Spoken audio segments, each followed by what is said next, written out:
This episode is powered by Act Now Education.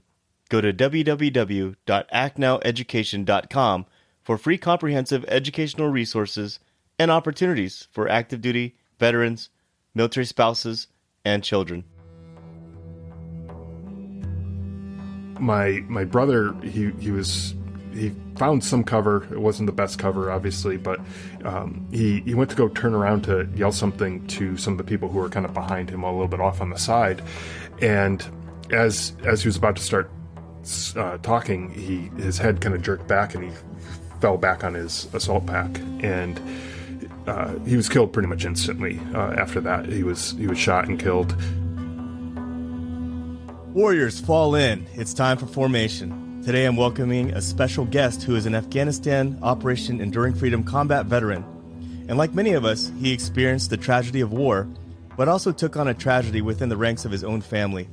His dear brother Stephen was killed in Afghanistan on the same deployment in 2010. Overcoming this heartbreak was one of our guest's greatest obstacles, and today he is driven to reach back and help out our veteran community with understanding resiliency to meet their own triumph. His vision is to teach our community of the positivity and the different options that we actually have to thrive towards our life goals. I'd like to welcome Scott Deluzio, who is the author of Surviving Son, a book inspired by his brother and his honorable service, and it's geared to help our veteran community cope with making sustainably better life choices. Scott, I want to thank you for joining us today. Hey, thanks for having me. I really appreciate the opportunity to come on your show and share my story, my brother's story, and just talk about kind of the journey along the way. Scott, you know, the honor is all mine, and to have a fellow combat veteran on the show is a true honor for me because, you know, the statistics show that less than 8% of the entire U.S. population ever serve in the United States military. And then on top of that, less than 5% ever actually go to combat. So I really appreciate you and thank you for taking the time for me today and for the audience. And it is an absolute honor. Just to jump right into it, I just want to say this much. When I started doing a little bit of background on you and learning your story, it's quite amazing that both you and your brother served in the military at the same time. I mean, I'm part of a huge family myself, and I'm the only family member to have served during the time of Operation Iraqi Freedom and Operation Enduring Freedom, let alone actually serve in one of those two wars. I started out enlisted in the National Guard like yourself, and I decided to commission into active duty, fully understanding that I would most likely be deployed. When you and your brother both signed up for the military, what was that conversation like when you decided to join, specifically during a time of war? Yeah, so when my brother and I were growing up, we grew up in a very patriotic family. So we always looked up to the military, respected the military, police, firefighters, first responders. We always looked up to them and respected them for the service that they did to not only just our communities, but to our country as well. And I remember when we were growing up, my parents took us up to an Air Force base near our house, about maybe 45 minutes away from our house, and we greeted the troops coming back from Desert Storm. So like that was a big thing for us that we got to do that. That was something that to us was very meaningful because those were the superheroes that we were looking up to. That was the like a lot of times people are looking up to sports athletes or movie stars or things like that. Those were the Michael Jordans for us, that was who we looked up to. And so when 9/11 happened, I was in college already, and my younger brother, Stephen, he was in high school. It was just the two of us, him and I. And, I wanted to just drop out of college right then and there and join the military.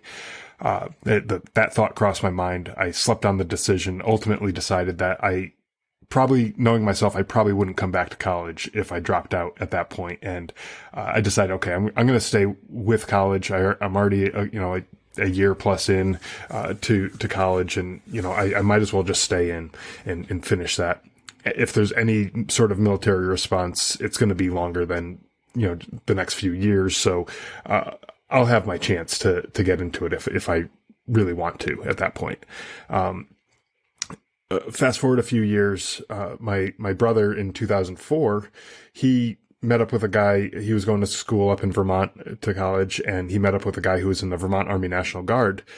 And he started to learn a little bit about what that was all about, and it sounded like it was interesting to him, and he wanted to join. So he ended up joining the Vermont Army National Guard in 2004, and went to basic training the following summer, and went through all that. Then he was going to his training and drills and everything, and that was, kind of what his journey into the military was like. And after learning about what he was doing and what it took to join the Army, it sort of planted the seed in me a little bit. And it said, this might be something I want to reconsider. Back in 2001, I thought about joining the military, just dropping out of college and joining, but I never really knew about the reserves or the National Guard. And that to me, it was like, if you're going to be in the Army, you're full time. Like, that's it. You just do that. And so, this opened up a new world of possibilities to me. And so I started thinking it over. And then one day in 2005, I heard a report on the news saying that the military was struggling to meet their recruiting numbers. And that really pissed me off. It just got under my skin. And I was like, where did all these people go who, after 9/11, they were ready to move mountains to go, take the fight back to the enemy and get payback and revenge for everything that took place on 9/11. And then I realized, well, crap, I am those people. That was me, and I still haven't done anything about it. And here I am sitting here. I am a college graduate. I have a good job, out of college, and I'm enjoying all of the freedoms that these people that I grew up respecting, that they fought for, and I'm not doing anything to give back at this point, as much as I wanted to earlier on. And so I said, okay, well, I have nothing but excuses right now. And my brother showed me the way, that he paved the path to joining the military. And so I said, okay, let's flip the script here and reverse roles with ourselves, and make it so that I'm following in his footsteps. And so shortly after that, my mind was made up, and I decided, I'm going to join the National Guard as well. We lived in Connecticut at the time, so I joined the Connecticut National Guard, and he was in the Vermont National Guard. But a little part of me said, if my younger brother can do it, there's no way I'm going to let him do it without me. So I decided I was going to join the military as well. I have a very high level of respect for you, because like you mentioned before, you had a good job, you had your college degree, you were set. You didn't have to join the military. I know a lot of folks who do join the military, sometimes they have their back against the wall. Maybe they flunked out of college, they struck out on everything else, and it's the last thing they're going to do. Your case was actually the opposite. It's similar to mine too, where I was enlisted in the National Guard, and I could have just done my 4 years and gotten out. And I decided to take that commission. My dad was actually in the military too, 20 years, drafted in 71 during Vietnam at the tail end of it. And I just decided that it would be a great honor for me to get commissioned and for him to actually salute me. So I decided to take that next step. So highly respect you for that. And it's just so funny how, when you talk about how you joined the National Guard, how your brother joined the National Guard, the reason I went into the Guard was because my old football coach. That was it. I didn't look into the Air Force or anything else when it came to figuring out where am I going to go in the military.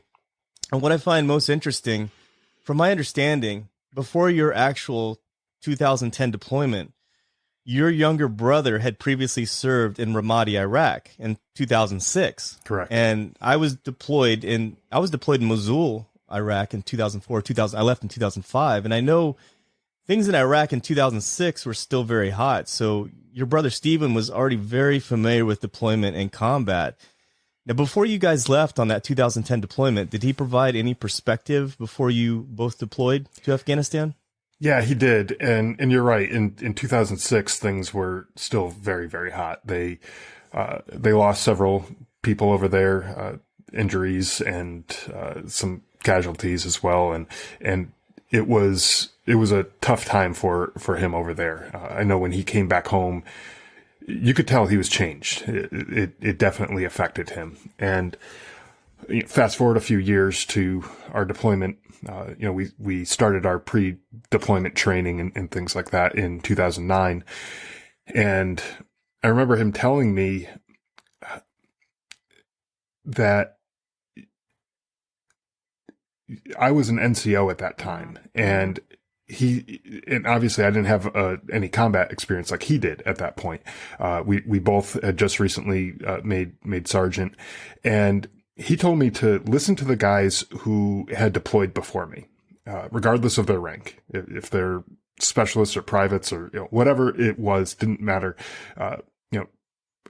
Listen to them, because they have the experience. And a lot of the guys that I served with had previously deployed to Afghanistan, as well. And so they had some familiar knowledge with what was going on in Afghanistan, as opposed to, maybe a deployment to Iraq, which, like you said, is kind of a different landscape, in Afghanistan and Iraq. So,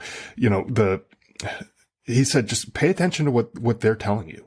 Learn from them, because they've been there and they've done the things, and don't get a big head about your rank and think, oh, well, I outrank you, so I must know more, because that's not always true. And I thought that was great advice. And so I did, I would talk to the people who had deployed before and who had experienced combat, and ask them, for their input and their advice on what they experienced. Yeah, that's actually really, really excellent advice that he gave you. And I can tell you that when I deployed as a second lieutenant, I didn't know my butt from a hole in the ground when it came to anything combat related. And the only thing that really got me through the days and the actual missions was my NCOs and the lower enlisted folks. And you can see right here behind me, there's a Bronze Star hanging right here. That's truly not my Bronze Star. That's the Bronze Star of my entire platoon that got me through some of the tough times. And like you said, there were some E4s that really had my back and really took care of me. And to this day, I am in debt to them, as far as, helping me out and getting me through a lot of the tasks that I had to do as a platoon leader. And, you mentioned the landscaping. From talking to Afghanistan veterans, the landscape was entirely different than Iraq. So when you and your brother both deployed, what area of Afghanistan did you deploy to? Were you both stationed very far from each other? And what was your overall job or mission there? Yeah, we were both stationed in eastern Afghanistan. He was in Paktia province, and I was in Nangarhar province along the Pakistan border in a area called Torkham. So there's, if you're familiar with that area, the Torkham Gate, in the Khyber Pass area is where I was stationed. And my job while I was there was to secure the border area.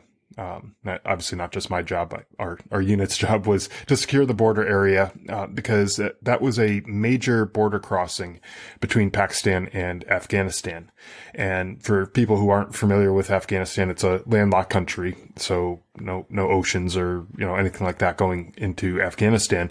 But a good percentage of the supplies that the NATO troops were using were getting shipped to Afghanistan by cargo ships, and the nearest port was in Pakistan. So, all the ships would get offloaded in Pakistan, and then, on trucks would drive the shipping containers into Afghanistan. So we had to provide security for that border area. The Pakistani military was not always the friendliest to deal with. There was one occasion where one of our guys accidentally stepped over the border into Pakistan and basically got shoved back into Afghanistan by the Pakistani soldiers over there. And so they weren't the friendliest to the American military. And when we found that when we weren't there at the border, they oftentimes would close the border down so that none of the supplies could get across the border. So we were there not like we were going to go to war with Pakistan, but almost as a show of force. Like, okay, don't go pulling any of this crap because we need our supplies, and, let that stuff through. So, but we're also there to make sure that no terrorist activity was going on. We would stop random travelers, foot traffic and vehicle traffic, and make sure, that they weren't carrying explosives or weapons that they weren't supposed to have.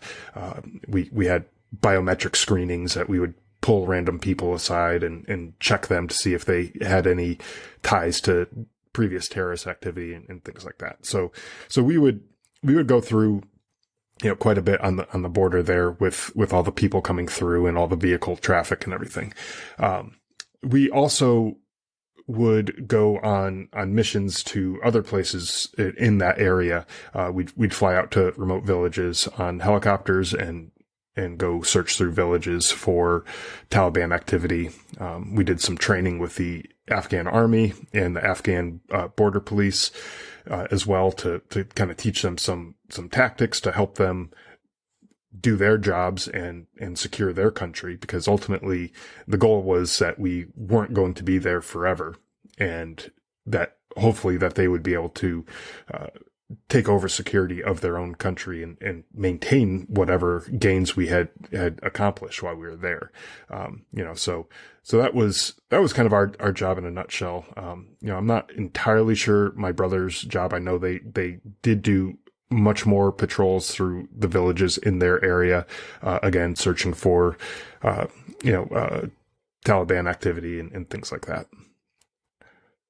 You guys were not close enough to where you could actually talk on a weekly or a monthly basis just to check in on each other, though? No, we actually didn't talk at all from the time that I got into Afghanistan.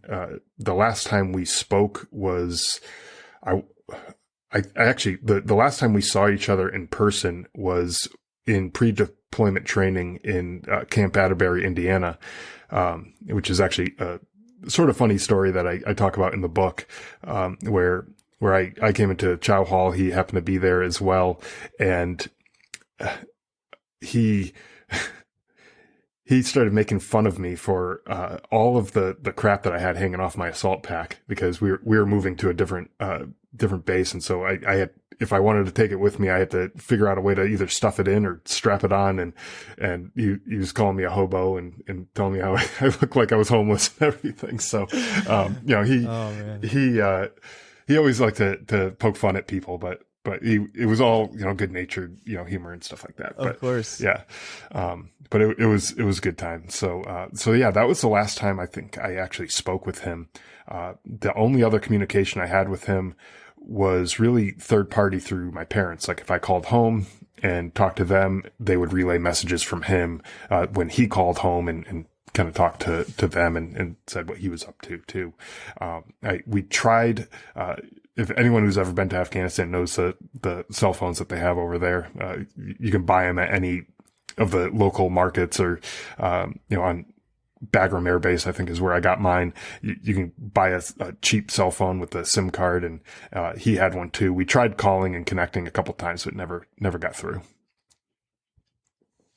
Yeah, it's amazing. I felt like every year as the war progressed through, there was always something new coming in. So like when I left in 2005, the guys with the ACUs and the new generation of Stryker were coming in. And if I felt like as the years go on, there was more things that became available, like you mentioned cell phones. You mentioned Camp Atterbury, and I smiled and I kind of chuckled because when I was in the National Guard, Camp Atterbury was where we normally did our AT, our annual training. So I'm very familiar with Atterbury, and I'm very familiar with what they call those PX warriors, where like you go to the PX and you buy a bunch of crap and you put on. So I can, in my head, I can imagine your brother giving you some harassment over that, and him being, a weathered war veteran already, him giving you some at least a little bit of crap about it. And take me back to Afghanistan, to the day that you actually found out about your brother's death. Where exactly were you? Where was he at, and how did you find out? Yeah, so I guess I'll start with where he was at and what he was doing that day. So his unit was on a patrol in a village near their base, and they had been to this village before. They knew that there was Taliban activity going on in this village. They were familiar with the capabilities and the layout of this village, and so they had intelligence that there was stuff going on, and they were going to try to poke it out and figure out where it was and capture, kill, whatever they needed to do for that particular mission. So as they're walking in, they're spread out, like any good infantry squad's going to be, or platoon in this case would be. They're pretty well spread out, and they're coming around this. The way the terrain was, there's sort of this hill on the side of the village, and so some of them, in order to be spread out and also stay on line with each other, you don't want people too far back either, because if you have to start shooting, you don't want to be behind your people who you're with. So they had some people up on this hill and some people down lower, and so as they're coming around this hill, they walked basically into an ambush, and they started taking fire from that area. So everyone, dove for cover, returned fire like they're supposed to do. And as my brother, he found some cover. It wasn't the best cover, obviously, but he went to go turn around to yell something to some of the people who were kind of behind him, a little bit off on the side. And as he was about to start talking, his head kind of jerked back and he fell back on his assault pack, and he was killed pretty much instantly. After that, he was shot and killed. And so at that point, the mission went from, let's go into this village and try to figure out where the Taliban is, to now we have to recover his body. And, like any good soldier would say, never leave a fallen soldier. And that's exactly what they did. So they went and recovered him. But it made that firefight that much more difficult for them, because not only was my brother no longer able to return fire in this firefight, but the four guys who were carrying him out also were no longer able to return fire. So now they had 5 people out of the fight, out of a, maybe I'd say probably about 40 or so people. So that's a fairly significant number of people who were no longer able to return fire. And then they also, unfortunately, had, in that recovery effort, they had another soldier who was killed as well. And so now they're down 10 people. There's 4 people carrying each person, and they were just down that many guns, and it was a significant reduction in their firepower and their ability to fight back. So that was their day, and trying to get out of that area was just a nightmare. The terrain over in Afghanistan, for anyone who's ever been there, they know the terrain is very loose rock, jagged rocks a lot of times. And so as they were trying to move down this hill to get to a kind of safe location, they were slipping and sliding the whole way down. They ended up sliding themselves and the bodies of the fallen down the hill. And at the base of the hill was a house that was kind of built into the base of the hill. And so they slid onto the roof of this house and found their way inside. They cleared the building and used that as their casualty collection point, and then try to regroup and kind of, I guess, figure out what to do from there. That firefight that they were in lasted for hours, and anyone who's ever been in a firefight knows that 5 minutes could seem like an eternity in a firefight. And so I can only imagine just how drained and exhausted, not only mentally and exhausted from the loss of their friends and from getting shot at and everything, but also physically exhausted because of just how difficult the terrain was and how long they had to sustain that firefight. So it was just a terribly difficult time for them. That same day, I was on another mission also in eastern Afghanistan, but in a different area. And we flew in the night before, and we were conducting a joint operation with the Afghan army. So we had to wait for the sun to rise in order for us to start, because the Afghan army does not have, or did not have at that time, night vision capability. So it wasn't like we can go operate through a village just using night vision, because they'd be tripping over everything and just wouldn't be worth it. So we waited for the sun to come up, and we went through, and what we were doing, I like to kind of equate to like driver's ed, where we were sort of the driver's ed instructors and the Afghan army were the students. And so they were behind the wheel. They were conducting the operations, but we were there to pump the brakes if things got a little out of control. So, so we were there just kind of as an advisory role, and we were helping them go through the village and everything. And, as we were going through the village, I got a call on the radio from the commanding officer looking specifically for me. And at the time, I was an E5 sergeant, and usually there's a chain of command that these sorts of things go through. And when he was looking specifically for me, red flags were going off my head saying, okay, I either did something really good or I screwed something up royally. And I couldn't think of anything extraordinary that I had done that day. I mean, I did my job, but nothing so phenomenal that it warranted, being called out by the commanding officer. So I was like, okay, what went on here? So after rattling my brain trying to figure it out, I eventually linked up with him, and he tells me that my brother's unit got ambushed, and that my brother had gotten hit. Now, up until this point in the deployment, it never crossed my mind that anything bad like this could happen to my brother. To me, it was like, we're both going to be fine. We're both going to come home. We're going to go back to our jobs and our families and go back to living life like we always did after this deployment. And death was not even something that ever crossed my mind. And I think that was kind of a defense mechanism that I had for myself, where if I thought that anything bad could happen to him, I wouldn't be able to do my own job. I wouldn't be able to lead my troops or anything like that. So I had to just make myself believe that he was going to be fine. I mean, this wasn't his first deployment. He knew what to expect, and he'd be fine, right? And so at that point, when I found out that he had been hit, I was still in that denial state where I was like, okay, well, he got hit. All right, cool. Let's figure out how I can get to him and go be with him to support him. And, if he needs a blood donation or if he needs an organ or something, whatever he needs, if I have it, he can have it.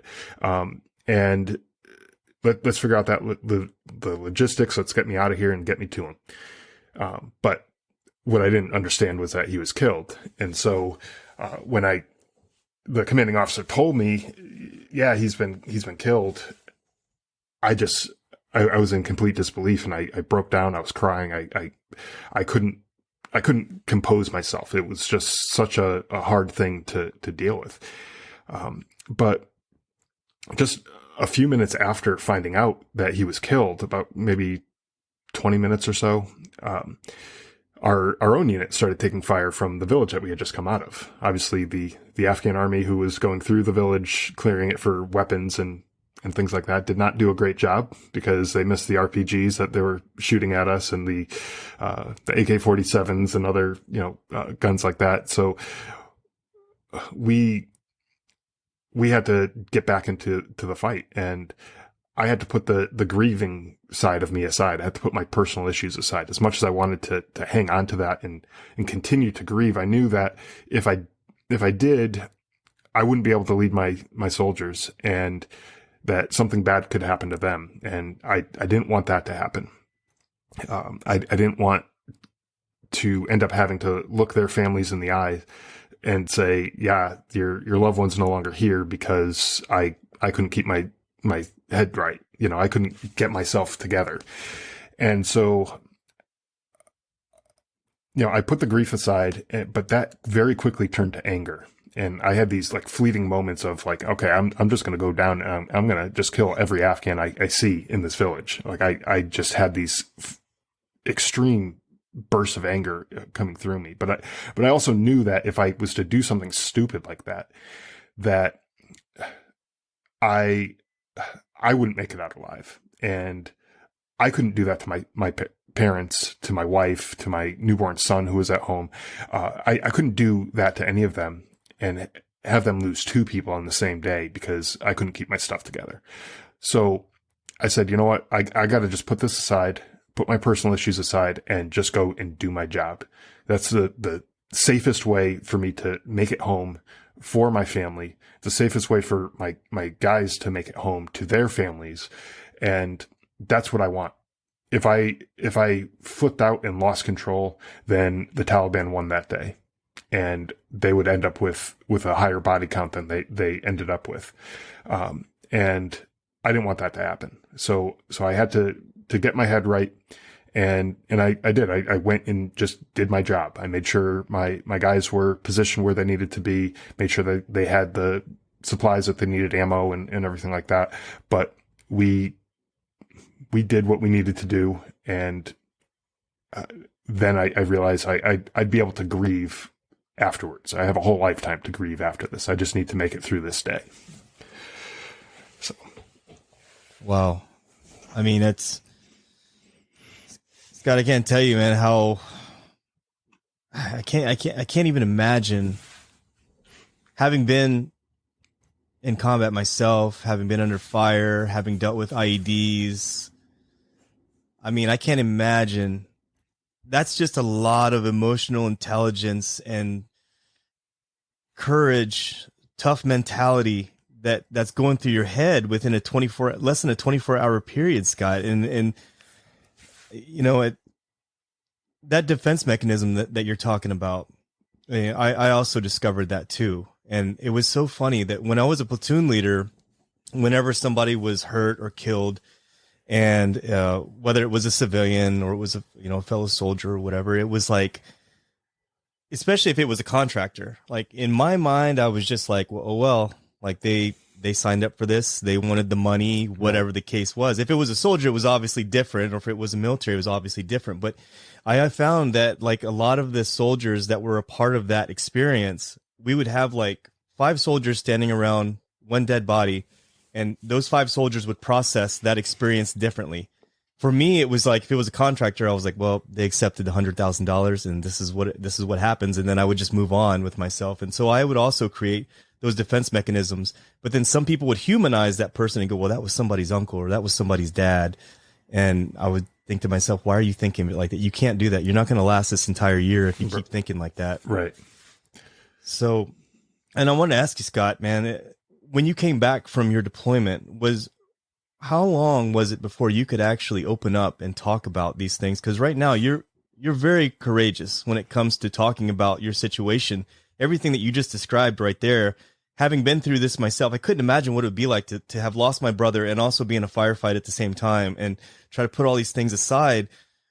Was there a time period where you just kind of closed up and you put yourself in your shell and didn't talk to anyone about any of this stuff? Yeah, absolutely. I mean, when I first came home, after my brother's funeral, I had to go back to Camp Atterbury and do the out processing, whatever the post-deployment demobilization process. And there's all sorts of screenings. There's medical screenings, there's mental health screenings, there's, all sorts of paperwork and all that kind of stuff that you have to go through. But when I got to the mental health counselors that were talking to me, and I know they're just doing their job, and a lot of times it's check the box and move on, that type of thing. But I didn't want to risk being away from my family for a second longer than I absolutely needed to be. And so I lied through my teeth through the interviews that I had and the sessions that I went to, because I didn't want to end up being forced to stay at Camp Atterbury. First off, this is a completely different topic, but I don't know why I had to go to Camp Atterbury for demobilization stuff anyways. It's not like we don't have, VA facilities or, military facilities in Connecticut where we were anyways. Like, why couldn't I do that stuff there in Connecticut, where I could be home at night and be with my family? But that's a completely different topic. But, I was like, I don't want to have to deal with this. I don't want to be, stuck here and being away from my family. So I was like, yeah, no, everything's fine. And when I got home, I tried to pretend like everything was fine too. It was just a way that I was kind of lying to myself. We tell ourselves, suck it up and deal with it. Just be a man, deal with all that kind of stuff. And I was like, oh, okay, fine. I'll just deal with it. Yeah, it sucks right now, but in a couple weeks, couple months, this will blow over. It'll be fine. Problem was it wasn't fine. I closed up so much, and I was just dealing with so many things and processing so many things on my own. It just was so hard for me to just live life. I had severe memory issues where there's big chunks of time that I just don't remember anything of any significance. My wife and I got tickets to go see the Blue Man Group a few months after coming back home from Afghanistan, and a few years later, my wife and I were in Las Vegas, and we saw a big sign for the Blue Man Group, and I said, "Oh, I've always wanted to see them, and it would be cool if we can go get tickets and go see them here." And she looked at me like I had three heads, like, what is your problem? We went to go see them a few years ago after you got back from Afghanistan. And to this day, I still have no recollection of that. And she even said, gave me specifics about people that we saw there, like other family members that we saw there and talked to them. I don't recall this at all. And so I dealt with quite a bit, and looking back on it now, I did myself such a huge disservice by not talking to someone at the time. My son's first birthday, I can't remember. But it was more than just the memory issues. It was the way I was dealing with things. I totally avoided the counseling, but, the way I was dealing with stuff was I couldn't sleep. So I would drink so much that I'd pass out and fall asleep, and then the next morning I'd wake up hungover. And so I was drinking a ton of coffee to get myself through the day. And at first that was okay. It was working, but then it got later and later in the day and that I was still drinking coffee, and that affected my sleep even more. And then it just became this vicious cycle throughout the day. I was either drinking coffee or alcohol just to get myself through whatever it was that I was trying to get through. And my anger issues continued. The anger that I felt on that mountain, when we were getting attacked, that anger never, I can't say it never went away, but I had a form of anger at one point or another, throughout that whole period. And I just was continuing to spiral and get worse and worse and worse. And it just was just such a bad situation. And looking back on it now, how easily it could have been avoided, but I was just, I guess, too stubborn at the time to see it and be able to deal with it in a healthy way. Yeah, I certainly understand where you're coming from on that, Scott, because one of the toughest things I had to deal with after being at war was coming back here and mentally looking back. I was also checked out for months and months and months, and more so, I also failed to deal with some of my own demons for a number of years. I avoided the VA, I avoided counseling. It was like literally an attempt to hide and put a lot of the awards and memories of my time in Iraq away. And for you, everything that you had actually gone through, I can't imagine, like I said, the amount of courage that it's taken you to be where you are at today. I highly commend you for that. And, just last July, August, with what happened in Afghanistan with the U.S. troop pullout of Afghanistan, did you feel that triggering again, as far as some of those feelings that you had after you came back? And can you tell us how that overall made you feel? Yeah, at first when the news kind of broke that this was probably looking at being kind of botched, the way we pulled out, it hurt. When I first heard about it, it was not the news I wanted to hear. When I was in Afghanistan, I remember talking to one of our interpreters who was an Afghan guy, and saying to him that, I don't mind being there in Afghanistan, so long as my children don't end up having to come here to fight, continue fighting, and to finish what we started in our generation. I hope that this is a war that can have an end in sight, and that things get better here. So when I saw the withdrawal and the Taliban taking over, I was thinking to myself, it's only a matter of time before things happen again, that another, bin Laden, steps in his place and takes over certain areas, and God forbid another 9/11 takes place. And it really just irked me when I started thinking about that. But then I started thinking about my brother and the thousands of other people who were killed over in Afghanistan. And I was trying to think, was it worth it? What was the silver lining? And I don't feel like the lives that were lost, including my brother's, were lost for nothing. There was a lot of good that was done by taking the fight over to the enemy.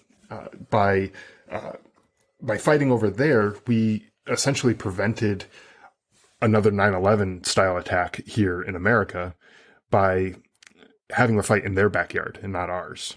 So I look at that in a positive way, that yeah, there were lives lost. My brother, I had dreams of us, having families and having our kids grow up together the way I did with my cousins and everything. And, I really was looking forward to that. And obviously that can't happen now, but, at least there's the silver lining there is there's some other families who do have the ability to, grow old and start families and get married and all that stuff that life, has to offer.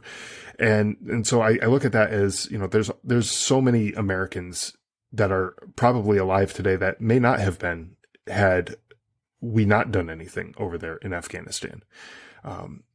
And I feel like we also saved probably a number of Afghan lives as well by making it so that they didn't have to live under the Taliban, for those 20 years, right? So, if the Taliban ruled over that country for all those years, then, there very well could have been more people who were gone, from their, oppressive rule and everything. But we also provided things like schools where little girls got a chance to go to school for the first time, like ever, pretty much, and, other infrastructure and things like that to places where, in Afghanistan where they never had this type of stuff. So they got to taste a little bit of freedom, a little bit of the benefits of education. Granted, the education system over there wasn't, anything spectacular, but it's better than what they had before. And so my hope is that they will, they will take those lessons. And now some of those little girls who went to school while we were there, they're older now and potentially have families of their own. And I know as a parent, I want better for my children than what I had growing up.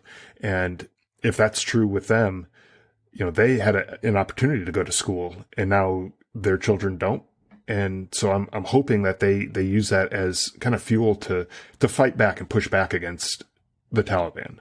And there's a story that I tell in the book about my grandmother who in, I think it was 1968, she was diagnosed with cancer. And so she went to the doctor, obviously, and got treatment and went into remission and was good for a while. And she ended up living until 1989, where the cancer came back, earlier and, ended up taking her, from us.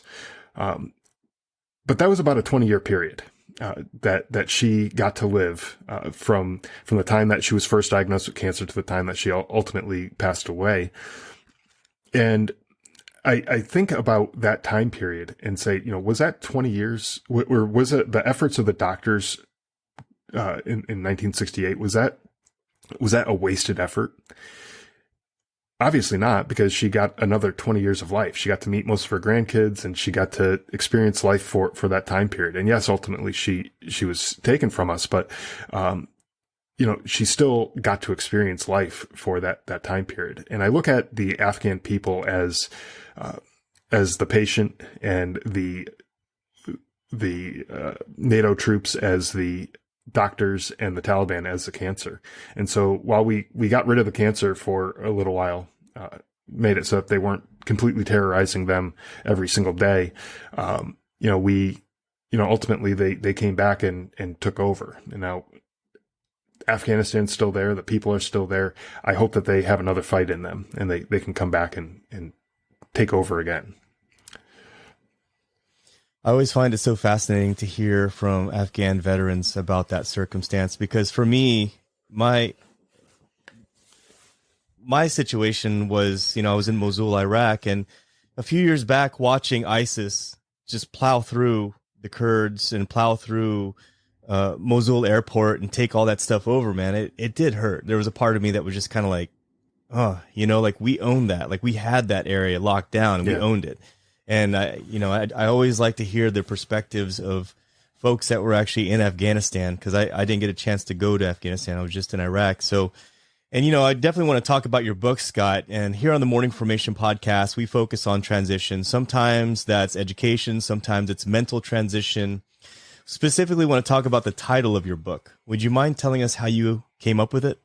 Yeah, so the title of the book, Surviving Son, comes from an Army regulation that's called Surviving Sons and Daughters. And that regulation deals with the separation or discharge of soldiers from the military. And so that regulation says, and I'm paraphrasing a little bit here, obviously I don't have the whole thing in front of me, but it said that any son or daughter in a family whose like parent or another son or daughter in the family, so another sibling, served in the military and was killed in action, amongst other criteria that they have in there, they're approved to be separated from the Army. And so the reason why I called the book that is because when I got back from Afghanistan, I only had a little over a year left in my enlistment, and I had injured myself while I was in Afghanistan. I had hurt my knee pretty bad, so I needed surgery, and the recovery time was going to take me through to just about the end of my enlistment. I was going to be on crutches pretty much that entire time, going to physical therapy and doing all that kind of stuff. And I would go to training and just be sitting there, not doing anything, feeling completely useless. And I was getting, pretty depressed. And every time I would leave for training of any sort, I could see it in my family's eyes that they were just so worried about me and everything that I might be involved with, that they didn't want to lose me too. And I couldn't keep doing that to them. And so I said, I'm really not doing anything other than taking up space and collecting a paycheck for the next few months here. It honestly didn't make sense for me to continue with my time in the Army. So I looked up, is there any way, I knew there was like medical discharges, but that wouldn't qualify in my case, because I ultimately was going to get better and I could be, still serving and everything. So that wouldn't work. But I thought, is there any other way that I could potentially get out of the military before my enlistment's over? Because this is just kicking my ass. It's just too much for me right now. And so I looked into it and I found the Surviving Sons and Daughters regulation. And so I submitted the paperwork to get discharged. And yeah, so that's pretty much how I ended up getting out of the military, just a couple months before my enlistment was actually going to be over. But it was just to the point where it was hard for me to continue doing what I was doing in the military. So I decided it was the best time to just kind of pull the plug on it and get out.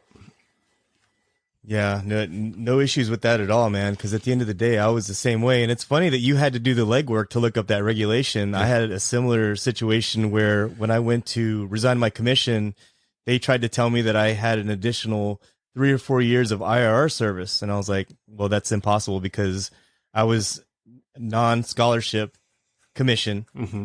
And my time in the National Guard enlisted counts. So I've done almost a total of 8 years now.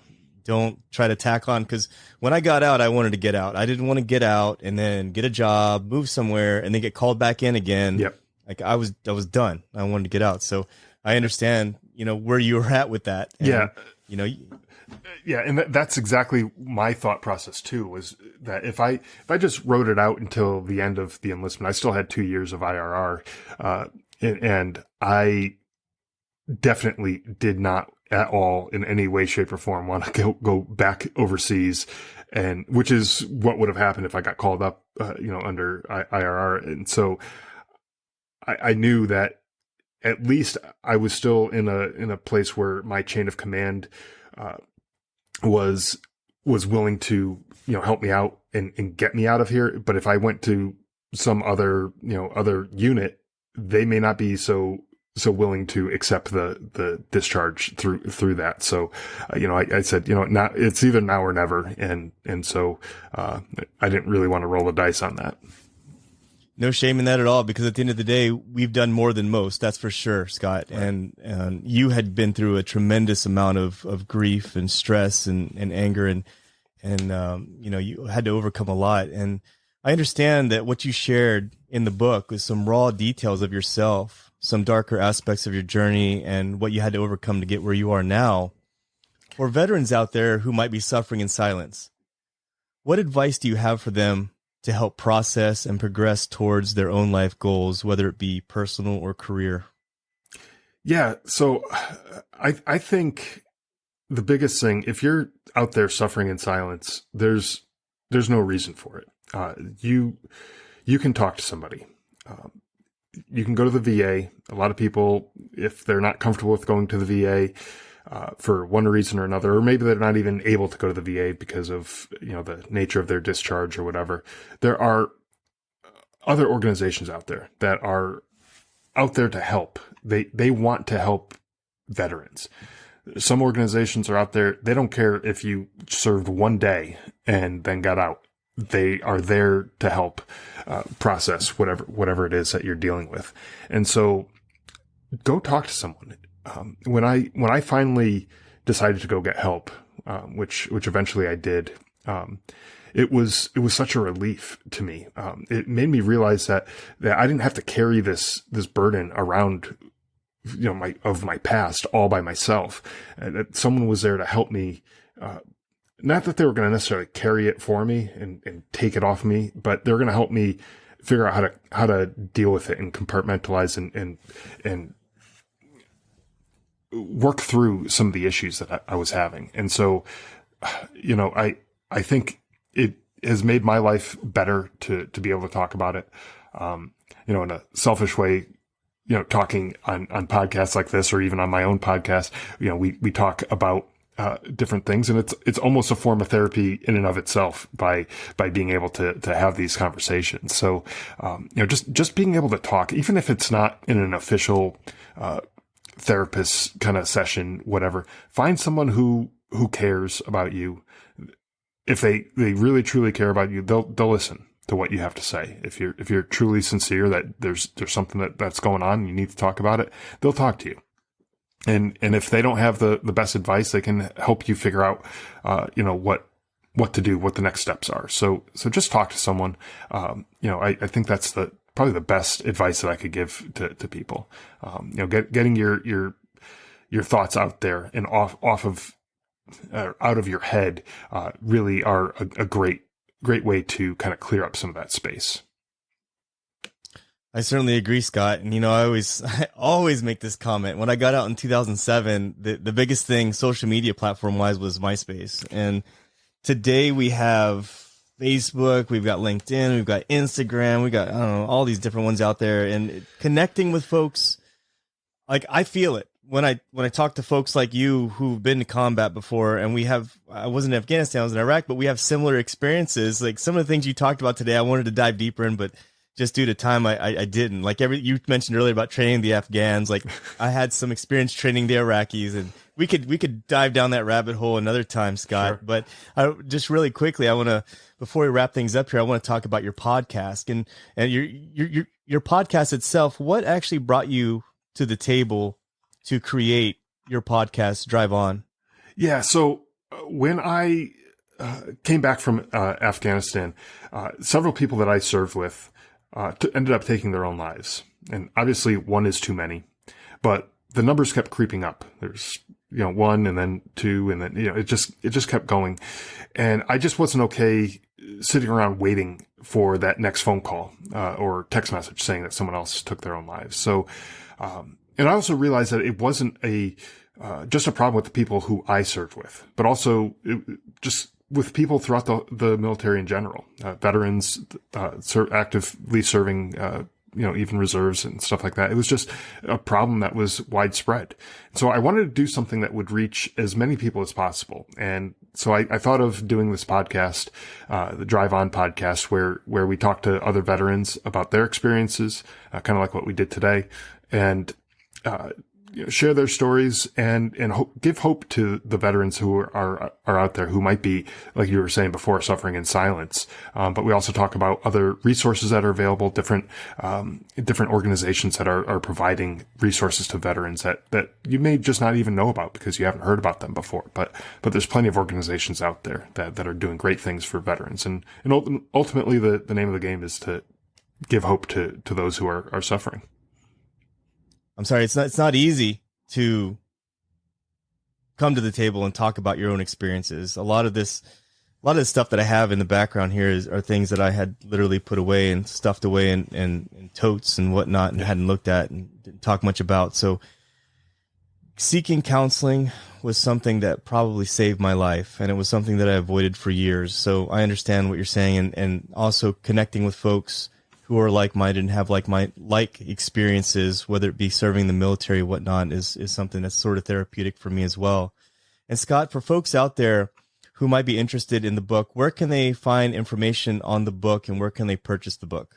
Yeah, so the book you can get on Amazon. It's in Kindle, paperback, hardcover formats. And you can also go through my website, survivingsonbook.com.